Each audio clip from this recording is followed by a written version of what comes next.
गेल्या वर्षाची गोष्ट. मी लंडनच्या हेथ्रो विमानतळावर एका फ्लाईटची वाट बघत थांबले होते. मी परदेशातसुद्धा साडीच नेसणं पसंत करते आणि प्रवास करण्याच्या वेळी सलवार कमीज घालणं मला सोयीचं वाटतं. त्यामुळे मी एक ज्येष्ठ नागरिक स्त्री पारंपरिक साडी वगैरे नेसून त्या विमानतळाच्या टर्मिनल गेटपाशी उभी होते. अजून प्रवाशांना विमानात जाऊन बसण्याची परवानगी नसल्यामुळे मी तेथेच एका खुर्चीवर बसून आजूबाजूच्या परिसराचं निरीक्षण करू लागले. आमची फ्लाईट बेंगळुरूला जाणार होती. आजूबाजूला अनेक मंडळी कन्नड भाषेत गप्पागोष्टी करत होती. माझ्या वयाची अनेक जोडपीसुद्धा त्या गर्दीत होती. कुणी आपल्या मुलीच्या किंवा सुनेच्या बाळंतपणासाठी इंग्लंड किंवा अमेरिकेत राहून आता परत निघाले होते, तर कुणी आपल्या मुलामुलींचं नवीन घर लावून देण्यासाठी तिकडे जाऊन आले होते. काही ब्रिटिश उद्योजक एकमेकांशी भारतामधील व्यापार क्षेत्रातील प्रगतीविषयी चर्चा करीत उभे होते. तरुण मुलं-मुली हातात मोबाईल फोन किंवा इतर इलेक्ट्रॉनिक उपकरणांशी खेळत गढून गेली होती. अगदी छोट्या मुलांची रडारड नाही तर पळापळ चालू होती. जरा वेळात प्रवाशांना विमानाकडे जाण्याची सूचना करण्यात आली. त्याबरोबर मी उठून रांगेत जाऊन उभी राहिले. माझ्या पुढची स्त्री आधुनिक दिसत होती. चेहऱ्यावर रंगरंगोटी, अंगात रेशमी इंडो-वेस्टर्न अत्याधुनिक पेहराव, हातात भारीपैकी गुची कंपनीची हँडबॅग, पायात उंच टाचाचे बूट, असा सगळा तिचा थाटमाट होता. तिची केश रचनासुद्धा अगदी अद्ययावत जिथल्या तिथे होती. तिची मैत्रीण तिच्या जवळच उभी होती. तिनं उंची गर्भ रेशमी साडी परिधान केली होती. त्याला साजेसे मोत्याचे कानातले, गळ्यात मोत्याची माळ आणि हातात हिऱ्यांच्या बांगड्या अशी सजलेली होती ती. आम्ही उभे होतो तेथून थोड्या अंतरावर एक वेंडिंग मशीन होतं. तिथे जाऊन प्यायचं पाणी घेऊन यावं का असा मी विचार करीत होते. अचानक रांगेत माझ्यापुढे उभी असलेली स्त्री मागे वळून माझ्या पारंपरिक अवताराकडे पाहू लागली. तिच्या नजरेत कीव, करुणा अशा भावना तरळून गेल्या की काय असं मला वाटलं. ती हात पुढे करून म्हणाली, तुमचा बोर्डिंग पास दाखवता का? मी खरं तर माझा बोर्डिंग पास तिच्या हातात ठेवणारही होते, पण मग मनात विचार आला, ही तर काही विमान कंपनीची कर्मचारी असल्यासारखी दिसत नाही आहे. मग मी तिला म्हणाले, का बरं? वेल, अहो, ही रांग फक्त बिझनेस क्लासने प्रवास करणाऱ्यांसाठी आहे, असे घमेंडखोरपणे म्हणून तिने दुसऱ्या एका रांगेकडे बोट दाखवलं. तिथे इकॉनॉमिक क्लासनं प्रवास करणारे प्रवासी उभे होते. मला वाटतं तुम्ही तिकडे त्या रांगेत जाऊन उभ्या राहा, ती म्हणाली. माझ्याकडेही बिझनेस क्लासचंच तिकीट आहे असं तिला सांगण्यासाठी मी तोंड उघडलं, पण मग मनात वेगळाच विचार चमकून गेला. माझ्याकडे बिझनेस क्लासचं तिकीट नसणारच, किंबहुना बिझनेस क्लासनं प्रवास करण्याची माझी योग्यताच नाही असं या बाईच्या का बरं मनात आलं असावं हे मला जाणून घ्यायचं होतं. त्यामुळे मी तिला शांतपणे म्हणाले, का बरं? मी का त्या रांगेत जाऊन उभी राहू? त्यावर एक मोठा निश्वास टाकून ती म्हणाली, थांबा, मी तुम्हाला नीट समजावून सांगते. हे पहा, अहो, बिझनेस क्लासचं तिकीट आणि इकॉनॉमिक क्लासचं तिकीट या दोघांच्या किमतीत जमीन आसमानांचा फरक आहे. बिझनेस क्लासचं तिकीट इकॉनॉमिकच्या तिकिटाच्या साधारण 2.5 पट तरी जास्त असतं. इतक्यात तिला मध्येच थांबवून तिची मैत्रीण तिला म्हणाली, 2.5 नाही, 3 पट जास्त असतं.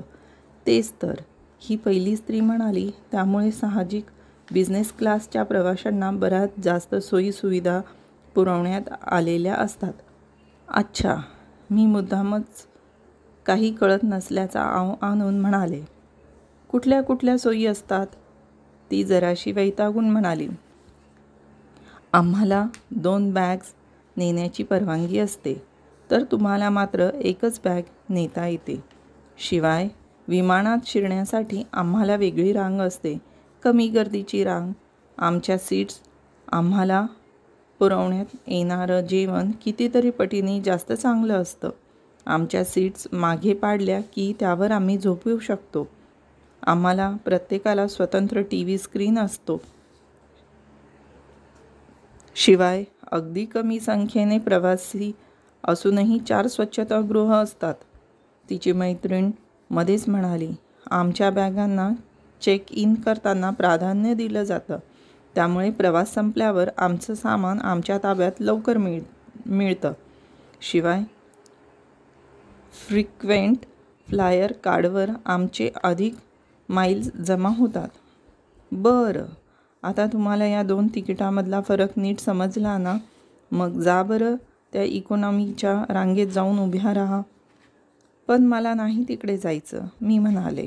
त्यावर चेहऱ्यावर वैताग आणून ती पहिली स्त्री आपल्या मैत्रिणीकडे वळून पुटपुटली. या कॅटल क्लास मधल्या अडाणी लोकांना एखादी गोष्ट पटवून द्यायची म्हणजे अवघडच असतं. आता स्टाफपैकी कोणी येऊन या बाईंना समज दिल्यावर मगच त्या तिकडच्या रांगेत जाऊन उभ्या राहतील. आपलं काही त्या ऐकणार नाहीत. मला त्या स्त्रीचा राग आला नाही, पण तिच्या तोंडातच ते कॅटल क्लास शब्द मला भूतकाळात घेऊन गेले. त्यांच्या त्या शब्दांचा माझ्या मनावर जणू आघातच झाला. मला अशीच एक जुनी घटना आठवली. मी एकदा आमच्या बेंगळुरूमध्ये अशाच एका भपकेबाज पार्टीला गेले होते. तेथे शहरातल्या बड्या आसामी उपस्थित होत्या. विविध क्षेत्रातील मान्यवरांनी हजेरी लावली होती. मी तेथे कुणाशी तरी कन्नडमध्ये बोलत उभी असताना एक माणूस तेथे आला आणि एक शब्द स्पष्ट व सावकाश उच्चारत इंग्लिशमध्ये स्वतःची ओळख करून देऊ लागला. मला इंग्लिश नीट कळणार नाही अशा समजुतीने तो तसा बोलत होता तर उघडच होतं. मी हसून म्हणाले, अहो, माझ्याशी व्यवस्थित इंग्लिशमध्ये बोला तुम्ही. मी हे वाक्यसुद्धा इंग्लिशमध्येच म्हणाले. ते ऐकून तो जरासा गडबडला. मग सावराव करत म्हणाला, अहो, तुम्ही मघाशी कोणाशी तरी कन्नडमध्ये बोलत होता ना, त्यामुळे मला वाटलं तुम्हाला इंग्लिश समजणं जरा जड जात असेल. हे पहा, स्वतःची मातृभाषा अवगत असणं, त्यात उत्तम संभाषण करता येणं यात गैर काय आहे? खरं तर जर समोरच्या व्यक्तीला कन्नड समजत नसेल तर मी इंग्लिशमध्ये बोलते. माझ्या मनात हे असे सगळे विचार चालू असताना अचानक रांग पुढे सरकू लागली आणि मी भानावर आले. माझ्या पुढच्या त्या दोन्ही बायकांनी आपापसात कुजबूज चालू होती. आता त्यांनी तिकीट तपासायला सुरुवात केली आहे. आता देतील या बाईंना इकॉनॉमीच्या रांगेत पाठवून. आता तर ती रांग किती मोठी झाली आहे पहा. आपण चांगलं सांगितलं होतं तेव्हा आपलं ऐकलं नाही. त्या आपापली तिकिटे दाखवून पुढे निघाल्या, पण पुढे जाऊन जरा बाजूला थांबून माझ्या बाबतीत काय घडतं ते पाहू लागल्या. अटेंडंट माझं तिकीट पाहून म्हणाली, आपण गेल्याच आठवड्यात भेटलो होतो नाही का? हो, मी म्हणाले. ती हसून पुढच्या प्रवाशाकडे वळाली. मी पुढे चालू लागले. तो विषय तिथेच सोडून निघून जायचं असं मी ठरवलं होतं, पण तो विचार बदलून मी त्या दोघी बायकांपाशी जाऊन म्हणाले, मला प्लीज एक गोष्ट सांगा. मला बिझनेस क्लासचं तिकीट काढायला परवडणार नाही असं तुम्हाला कशामुळे वाटलं? आणि समजा माझ्याकडे खरंच तसं तिकीट नसतं तरीही मी कोणत्या रांगेत उभं राहावं हे मला शिकवण्याचा अधिकार तुम्हाला कोणी दिला? मी तुमच्याकडे मदत मागायला आले होते का? त्या दोघी माझ्याकडे नुसत्या बघत राहिल्या. आणि तुम्ही कोणते शब्द वापरलेत? कॅटल क्लास या शब्दाचा संबंध पैशाशी आहे का? कोणाकडे भरपूर पैसा असला तर त्या व्यक्तीचा आपोआप क्लास असतोच का? मला आता त्या बायकांना 4 शब्द सुनावल्याशिवाय राहावेना. या जगात पैसा मिळवण्याचे पुष्कळ मार्ग आहेत.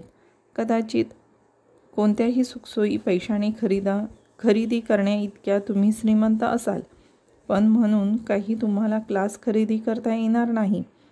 मदर टेरेसा यांना मी क्लासी स्त्री म्हणेल. मंजुल भार्गवसारख्या भारतीय वंशाच्या थोर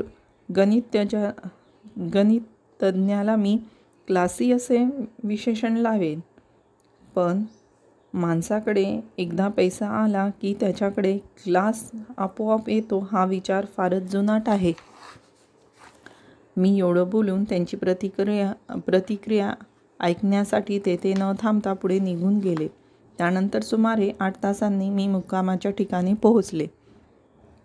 आमचं ऑफिस चालू असल्यामुळे मी थेट ऑफिसलाच गेले. त्या दिवशी दिवसभर एकापाठोपाठ एक मीटिंग्स लागलेल्या होत्या. काही तासानंतर मला जेटलॅगचा आणि प्रवासाचा थकवा जाणवू लागला. आता त्यानंतरची शेवटची मीटिंग प्रोग्राम डायरेक्टरने घेऊन टाकावी अशी मी सूचना केली. सॉरी मॅडम, पण आजच्या दिवसाच्या शेवटच्या मीटिंगसाठी तुम्ही थांबणं गरजेचं आहे. त्या संस्थेच्या मुख्य कार्यकारी अधिकारी CEO खास तुम्हाला भेटायला इथे येणार आहेत. गेले काही महिने त्यांनी यासाठी माझा खूपसा पाठपुरावा केलेला आहे. खरं तर त्यांच्या संस्थेच्या बाबतीत आपला निर्णय झालेलाच आहे आणि मी तो निर्णय त्या बाईंना कळवलासुद्धा आहे. पण त्यांना वाटतंय की तुमच्याशी प्रत्यक्ष चर्चा करून काहीतरी वेगळं घडू शकेल. त्या इथे येऊन कोणालाही भेटल्या तरीसुद्धा झालेल्या निर्णयात काहीच बदल होणार नाही ही मी त्यांना सांगितलं. पण त्यांचा माझ्या बोलण्यावर विश्वासच बसला नाही. त्यामुळे मॅडम प्लीज एकदा तुम्ही त्यांची भेट घेऊन हे प्रकरण मिटवून टाका ना. अर्थात आमच्या ऑफिसात हे असं बऱ्याचदा घडायचं, त्यामुळे हे मला काही नवीन नव्हतं. मी जरा नाईलाजानंच थांबले. कामाच्या गडबडीत त्यानंतरचा वेळ कसा गेला ते कळलंच नाही. बघता बघता त्या शेवटच्या मीटिंगची वेळ झाली. मी मीटिंगला जायला उठले तेवढ्यात मला एक तातडीचा फोन आला.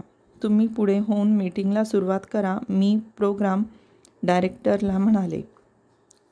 मी एवढा फोन झाला की येतेच. त्यानंतर 15 मिनिटांनी मी ऑफिसच्या कॉन्फरन्स रूममध्ये शिरले.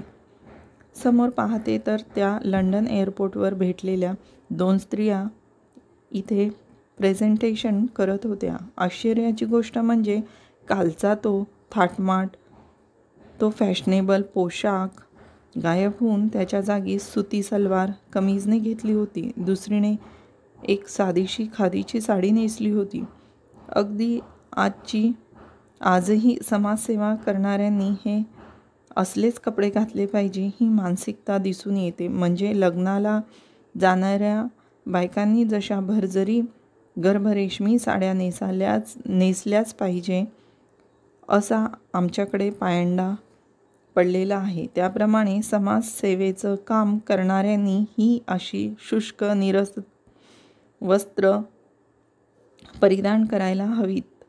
ही सुद्धा एक प्रथाच आहे. त्या दोघी स्त्रिया जेव्हा माझ्याकडे लक्ष गेलं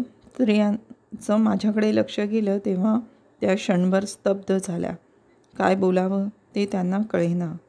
पण त्या धक्क्यातून सावरून त्यांनी माझ्याकडे पाहून मान डोलावली आणि काहीच न घडल्यासारखं दाखवून प्रेझेंटेशन परत सुरू केलं. तर या गावात या ठिकाणी माझी कॉफी इस्टेट आहे. तिथल्या सगळ्या कामगारांची मुलं जवळच्या सरकारी शाळेत जातात. त्यातली अनेक मुलं हुशार बुद्धिमान आहेत. पण शाळेत काही सोयीसुविधा नाहीत. शाळेच्या इमारतीला छप्पर नाही. पिण्याचं स्वच्छ पाणी उपलब्ध नाही. विद्यार्थ्यांना बसायला बाक नाहीत. शाळेत शौचालय नाही. वाचनालय नाही. तुम्ही शाळेत जाऊन पहा. तेथे ती मुलं असतील पण शिक्षकच नाहीत. मी तिथं वाक्य पूर्ण केलं. ती माझ्याकडे पाहून मान हलवून किंचित हसून पुढे म्हणाली, आमची अशी विनंती आहे की फाउंडेशनने सहृदयपणे या गोष्टीचा विचार करून या शाळेमध्ये मुलांसाठी सोयी सुविधा उपलब्ध करून देण्याचे औदार्य दाखवावे. म्हणजे या गरीब गरजू मुलांना उत्तम शाळेत शिक्षण घेता येऊ शकेल. त्यावर उत्तर देण्यासाठी आमच्या प्रोग्राम डायरेक्टरने तोंड उघडलं. पण तिला न बोलण्याची खूण करून मी म्हणाले, या शाळेत एकंदर किती मुलं आहेत? अंदाजे 250. त्यातील तुमच्या इस्टेटीत काम करणाऱ्या कामगारांची मुले किती आहेत? सगळीच आहेत. माझे वडील आमदार होते त्यावेळी त्यांनी प्रयत्न करून या शाळेसाठी मंजुरी मिळवली. ती अभिमानाने म्हणाली, हे पहा, ज्या गरीब लोकांना कोणीही गॉडफादर किंवा गॉडमदर नसते अशांनाच आमचं फाउंडेशन मदत करतं.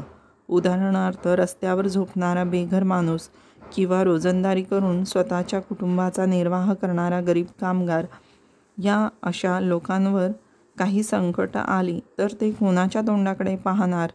त्यांच्या मदतीला कोण धावून येणार? या अशा लोकांच्या मुलांना आम्ही मदतीचा हात देतो. पण हे कामगार तुमच्यासाठी काम करतात. तुमच्या इस्टेटीची भरभराट त्यांच्या श्रमामधूनच होते. त्यांची परतफेड म्हणून तुम्ही त्यांना मदत करू शकतात. खरं तर त्यांची काळजी घेणं हे तुमचं कर्तव्य आहे आणि तुम्ही त्याच्यासाठी जर काही केलं तर भविष्यात त्यातून तुमच्या इस्टेटीचं भलं होणार आहे. आमच्या फाउंडेशनचं एक धोरण आहे. आम्ही आर्थिकदृष्ट्या मागास, दुर्बल, अविकसित घटकांना सहाय्य करतो. आम्ही जे उपक्रम राबवतो त्याचा फायदा थेट या अशा घटकांनाच होतो. कदाचित ही संकल्पना समजून घेणं कॅटल क्लासमधील लोकांच्या आवाक्याबाहेरचं असेल. दोन्ही स्त्रियांनी एकमेकीकडे पाहिलं. माझ्या बोलण्यावर नेमकी काय प्रतिक्रिया द्यावी हे न कळल्याने त्या गोंधळून गेल्या होत्या. मग मी माझ्या प्रोग्राम डायरेक्टरकडे वळून म्हणाले, आज मी तुला एक गोष्ट सांगते बरं का. प्रोग्राम डायरेक्टरचा चेहरा कसनोसा झाला होता. ती थोडी अस्वस्थ झाली होती. मीटिंगमध्ये महत्त्वाची चर्चा चालू असताना मध्येच ही गोष्ट कुठून आली असे भाव तिच्या चेहऱ्यावर उमटले होते. पण मी तरीही गोष्ट सांगण्यास सुरुवात केली. जॉर्ज बर्नार्ड शॉ हा त्यांच्या काळातला एक मोठा विचारवंत होता. एक दिवस एका ब्रिटिश क्लबमध्ये त्यांच्या सन्मानार्थ एक मेजवानी आयोजित करण्यात आली होती.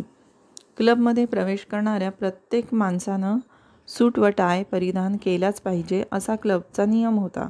बहुधा त्या काळी क्लास या शब्दाच्या व्याख्येत सूटबूटधारी व्यक्ती अभिप्रेत असणार. पण बर्नार्ड शॉ मात्र आपल्या स्वभावधर्माला अनुसरून त्यांच्या नेहमीच्या साध्या पेहरावात क्लबच्या दारापाशी जाऊन पोहोचला. तेथल्या रखवालदाराने त्याला दारातच अडवलं. त्यांच्याकडे आपादमस्तक पाहत तो म्हणाला, सर, मी तुम्हाला आत सोडू शकत नाही. का बरं?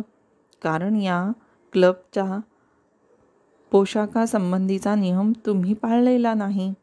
वेल, पण येथे आजची मेजवानी तर माझ्या सन्मानार्थ आयोजित करण्यात आलेली आहे. आज येथे माझ्या शब्दांना, माझ्या विचारांना महत्त्व आहे. मी कोणते कपडे घातले आहेत हे काही महत्त्वाचे नाही. शॉ म्हणाला. त्याचं बोलणं सुसंगत होतं.